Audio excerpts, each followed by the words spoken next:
बहुत से ऐसे लोग हैं जो यह स्वीकार करते हैं कि उन्होंने रूहों को देखा है, लेकिन जिन लोगों का सामना कभी किसी मृत आत्मा या भटकती रूह से नहीं हुआ, उनके लिए यह सब बचकानी और मनगढ़ंत बातें भी हैं।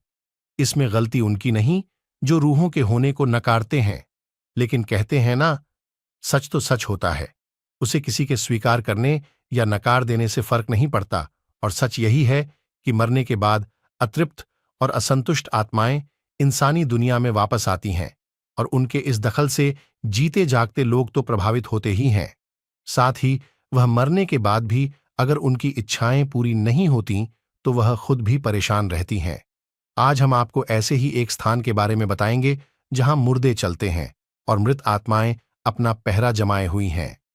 सैन डिएगो, कैलिफोर्निया, न्यूयॉर्क के एक एकांत स्थान पर स्थित वैले हाउस, जिसका निर्माण थॉमस वैले ने 1857 के आसपास करवाया था। लेकिन जैसे ही थॉमस के बेटे की मृत्यु हुई, इस घर में अचानक ही हादसों का सिलसिला शुरू हो गया। थॉमस का बेटा सिर्फ 18 महीने का ही था। उसे तेज बुखार होने के कारण वह इस दुनिया से चल बसा।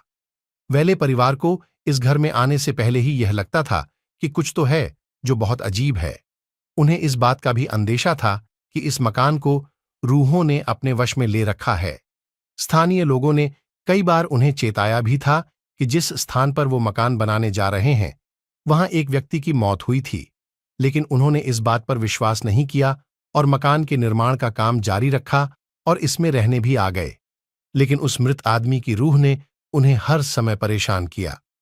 बेटे की मौत के कुछ समय बाद थॉमस के घर 2 बेटों और एक बेटी का जन्म हुआ और कुछ ही समय बाद गंभीर बीमारी से उसकी पत्नी का देहांत हो गया।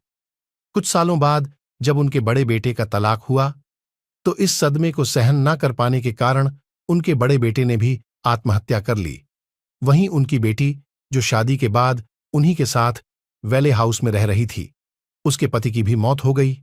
मौत का यह सिलसिला तब तक चलता रहा जब तक परिवार के हर एक सदस्य की मौत नहीं हो गई।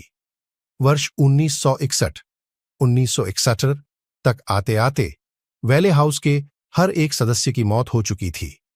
यह मकान अपने ही लोगों की मौत का कारण बना, इसीलिए कोई भी इस मकान को खरीदने के लिए तैयार नहीं होता। स्थानीय लोगों का कहना है कि थॉमस को अपने कमरे में चहलकदमी करते हुए देखा गया है, लेकिन सबसे ज्यादा भयानक मंजर तो वो होता है जब शीशे में थॉमस की बेटी अपने बाल संवारते हुए दिखाई देती है। यूं तो वैले हाउस को सरकार ने अपने कब्जे में ले लिया है, लेकिन अभी भी वहां कोई नहीं जाता। छानबीन करने गए एक दल में शामिल व्यक्ति का कहना था कि रात के करीब 1 बजे जब वो और उनकी टीम घर का मुआयना कर रहे थे, तब उन्हें हर कमरे में किसी के होने का एहसास हुआ। उन्हें एक औरत भी चलती हुई दिखाई दी, लेकिन जब उस पर टॉर्च की रोशनी डाली गई तो वह दरवाजे में आर पार हो गई।